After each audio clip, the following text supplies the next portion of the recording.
Okay, mic test. Hello, hello. Okay na.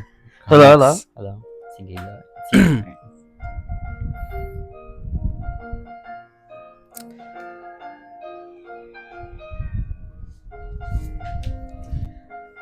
Ano ang pinakamalaking bagay na pinatawad mo sa akin and what lessons did you learn?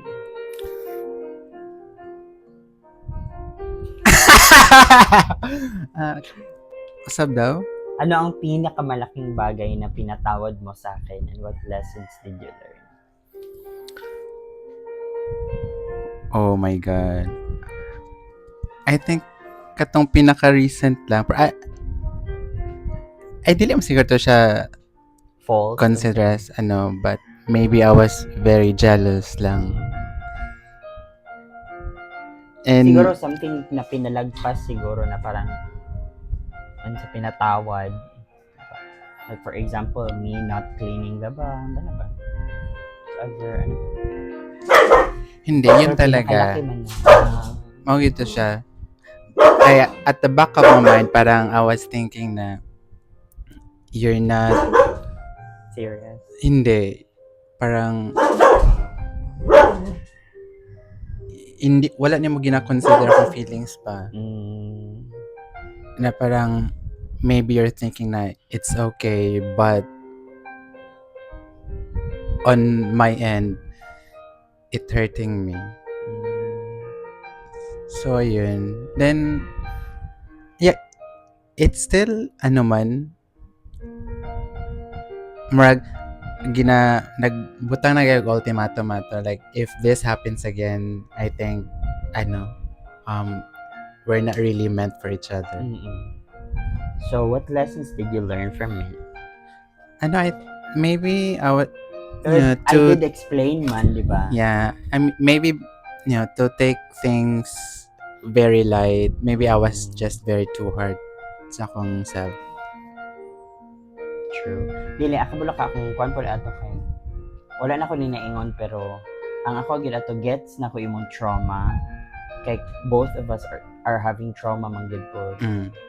We do have our traumas pero katupod parang siguro ka nang wala lang nako siguro siya na-explain og tarong para ma-gets nimo nga it was just nothing ba? Or I don't know. Basta Yeah. at the end of the day we were okay at that time. Correct. Okay. Next. Ako naman yung gusto nga point is Ako nagbasa. sorry. Muna pinakalaking What is the the biggest lesson that you learned from me, from our relationship? sa imuha no. Actually, mo akong giingon ila Faith gahapon lang. Oh, mo akong na-share kay Faith gahapon lang. Nga anak ko nga kanang this was parang gipangutan mo gud niya kung kumusta ko sa Davao sa akong relationship. Anak ko nga, ay actually 4 months na ni ugma kay 12 man ko ni pangutan. 4 months na ni ugma. Siya nga, ay happy kay ko sa mga probes. Ako pudte, I'm very happy to the point na I never thought na I would be able to experience this kind of fantasy. Kaya again, this was just a fantasy for me before nga. I'll have somebody nga introvert, I'll have somebody nga peaceful. Kaya ang akong ideal before beauty ka na. Somebody nga kanang same sa akong vibe, kanang other person lang na akong aversion ba. Ana ganun. But then dili kay kumutuan ng opposite attracts. Ako jud kung kaya ipugos jud kana ana gid yan ni. Pagkahuman kay then I met you. The biggest lesson I learned from you kay sometimes kanang you really have to accept what it is. Na para bang you taught me things na para bang I have to be really somebody na para bang may age, parang you're 27, I'm already 27, na para bang that's what I can actually see in you ba na parang he's already 32 and is turning 33 this year.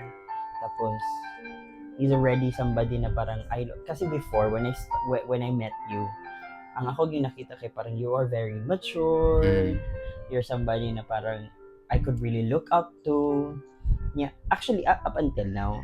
So murag mo ako nakita nga at least something na lesson, even though it's an indirect lesson na wala ni mo siya gitundo, but it's something na I learned from you na parang okay, na para bang I need to really not really act my age, kaya di mo po yan ka-immature, pero ang ako lang is kanang to mature and be in your same level of like energy. Right. But not to be an introvert yun, but like on the same level of your maturity.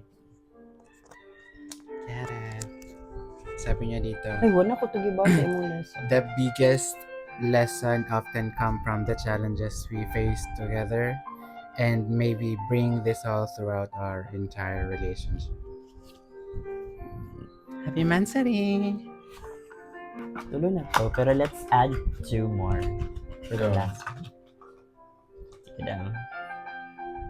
Simple lang ah.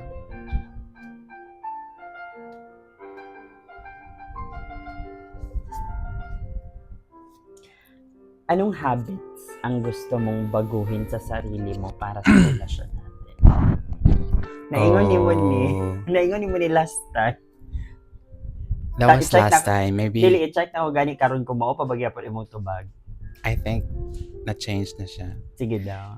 Maybe ang pagiging parang vulnerable.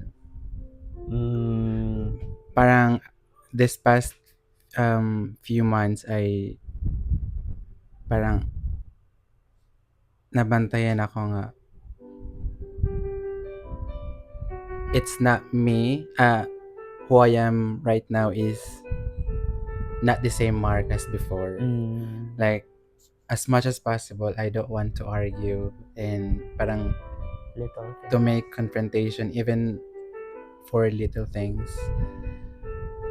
Then this one right now parang I don't do this Okay, often. gani, you said yan before na parang there were a lot of things na you said na katong like during sa mong past after kay Ryan, parang those were you experienced the first times but you did not expect na right now you could still possible to experience first times you never thought nga Right. experience niyo.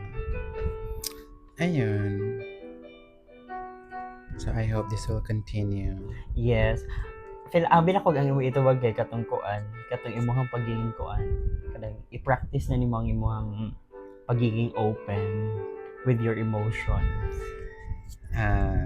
Because your habits before kay you like to keep it to yourself because you're an introvert.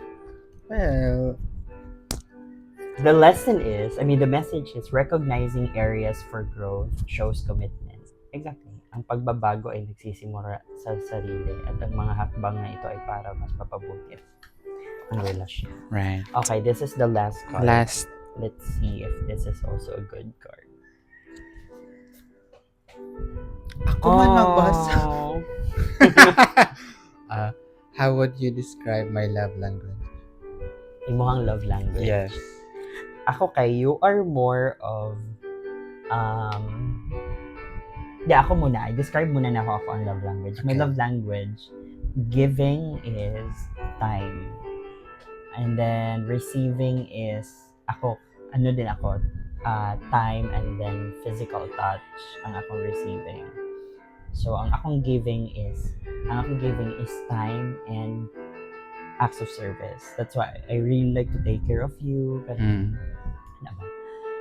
Ikaw, so far, kay what I noticed, siguro even sa sugod pa, kay you're more of kanang a physical touch of person, and then you are also acts of service, kana.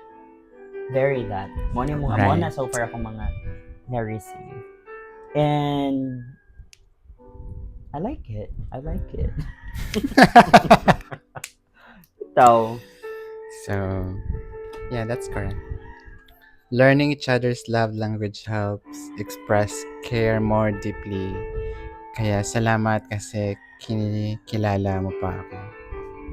And I'm excited to kabalo ba ka? This is the longest relationship I've had. As in? Okay, before I was in a situationship for 3 years. It did not work.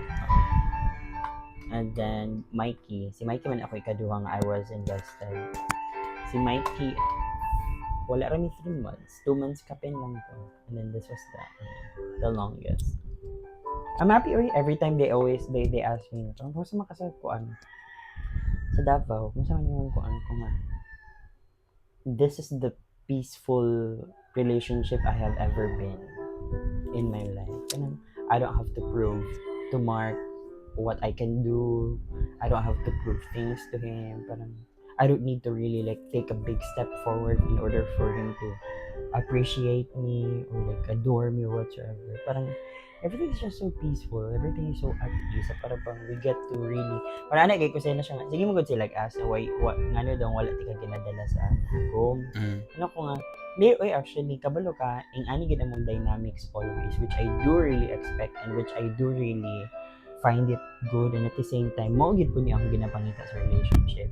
Now when I say na I want to have time with myself, I really want to have time with myself. Kaya among dynamics, even siya, I always push him to go with his friends nga sila lang or whatever niya. Wala jud ko dili jud ko makialam nga as much as possible gusto ko nga dili ko uban ana gani kay gusto ko nga naa jud kay time outside this relationship, naa kay life outside this relationship ba.